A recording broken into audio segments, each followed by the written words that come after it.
যে ছেলেটা সারাদিন মোবাইলে উলঙ্গ ছবি দেখে, নাচ গান দেখে, এই জানোয়ারের কিছু মনে আছে আপনার? মনে হয় এ তো শাহওয়াতের গোলাম। যে মেয়েটা বেপর্দা, যে নারীটা, এ বুড়ির কি মনে আছে কিছু যে উনি যে মরবে, ওনার যে আখিরাত হবে, উনি যে কবরে একা যাবে, ওনার যে কেউ পাশে থাকবে না। আজকে যারা ওনার রূপ যৌবন দেখে তারা কেহই যে ওনার সঙ্গী হবে না, এই কথাটাই যে বোঝে না, মনে নাই যায়, তো সে কি পরিমাণ আত্মভোলা, আত্মভোলা সে নিজেকেই ভুলে গেছে। এই জন্য গুনার সবচেয়ে বড় শাস্তি কি?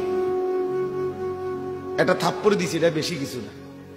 একটা মাথার তুল্লা আসার দিছে, তেমন কিছু। গুনার সবচেয়ে বড় শাস্তি হলো এই আত্মভোলা হওয়া। আল্লাহ গুনাহ এবং পাপের কারণে যদি কাউকে তার নিজের পরিচয়, নিজের ভালো, নিজের কল্যাণ ভুলাইয়া দেয়, এটা তার উপরে সবচেয়ে বড় শাস্তি। আমি প্রায় বলি, মনে করেন একটা ছেলে, সে ভুল পথে যাচ্ছে, ওই ছেলে বলছিলাম শুনছিলা, আরে বলছিলাম শুনছিলা কিনা, ওঠো তুমি এখান থেকে, যাও পিছনে যাও, ওঠো এখান থেকে, ওঠো ওঠো বলছি তোমারে, ওঠো ওঠো এখান থেকে, যাও এখান থেকে।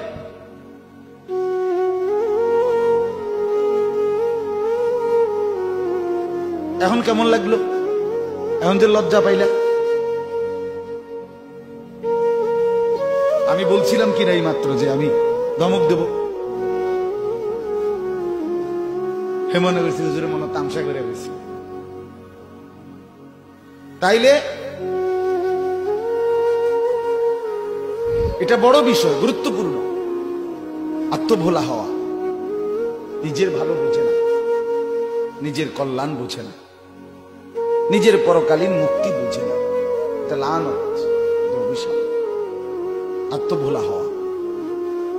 ও তো বলতেছিলাম একটা ছেলে ভুল পথে চলতেছে, তো আমি মনে করেন দেখলাম, আমরা তাকে ধমক দিলাম, থাপ্পড় দিলাম, ধাক্কাইয়া সঠিক একদম বেড়া, আর যদি দেখি ঠ্যাং টুং ভাঙলাম, কোনোদিন এদিকে যাবি না, ঠিক করে দিলাম। এটা তার জন্য বহুত বড় কল্যাণ। যদিও দুইটা থাপ্পড় খাইছে, একটা ধমক খাইছে, কিন্তু তার উপকার হয়েছে, ঠিক কিনা বলেন? আরেকটা হইলো, আমি তার প্রতি এমন রাগ করলাম, রাগ করে আমি দেখতেছি আগুনের দিকে যাচ্ছে, ধ্বংসের দিকে, যা পিছা দিয়ে ফিট তোর কোয়া, আমি তোরে ডাকতামও না, দৌড়তামও না, শুইতামও না, যা তোর যেটা মনে করতো এটা কর। মানে তাকে আর ফিরাইলাম না, কিছুই বললাম না। বলেন এটা তার জন্য কত বড় মুসিবত? এক চাইতে দুইটা থাপ্পড়, এক চাইতে একটা মাথার তুললে আসার দিলে ভালো আছিল না? এইটা আল্লাহ বলছে।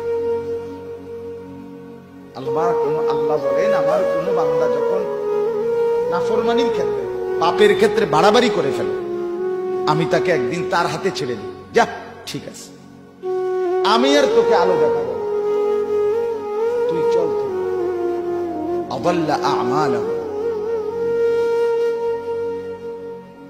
এই জন্য বাপ, এটা বড় বিষয় যে আমার হৃদয়ে যদি অনুভূতি আসে, এটা আল্লাহর দয়া যে আরে আমি তো কাজটা গুনাহ করছি, আহা কাজটা তো ঠিক হচ্ছে, এটা তো আসলেই গুনাহ, কিন্তু হাসতে হাসতে সুদ খায়, হাসতে হাসতে মিছা কথা কয়, রসিকতা করে গাইলা। অনেক মানুষ আছে না এমনি, মানে স্বাভাবিক কোনো কারণ ছাড়াই এমনি হাসতে হাসতে কি করে গালি গায়, মনে হয় হের কাছে এটা একটা মজা লাগতেছে। তার মানে কি? আত্মভোলা। কেউ তারে কিছু বলে না। আজকে যে সমস্ত ছেলেদেরকে মা বাপ কিছুই বলে না, ঘুরছে ফিরতেছে চলতেছে নিজেদের মতো করে, তার চাইতে বড় বদনসিব মন্দ কপাল আর কেউ নাই, কেউ নাই। আমার মনে আছে, আমি আমার বড় ভাই আলহাজ হযরত মাওলানা মাহবুবুর রহমান আশরাফি, এমনও হয়েছে আমার জীবনে 3 বার আমার চুল কাটাইছে, মাথার চুল সেলুনের থেকে কাটতে আইছি, ভাই আবার কিছু জানায় একটু ছোট করে আবার গেছি, আবার আসছি, তো আবারও চুল কাট, 3বার চুল কাটাইয়া সোজা করছে। এটা তো নজরদারি, ভাইয়ের নজর। একটা পাঞ্জাবি এম্বোটারি একবার গায়ে দিছি, ডাক দিয়া না, প্রথম দিনে টাইনা ধইরা ছিঁড়া টুকরা টুকরা করে ফেলা হয়েছে। নজর, এটা অনেক বড় হয়েছে, অনেক বড় হয়েছে।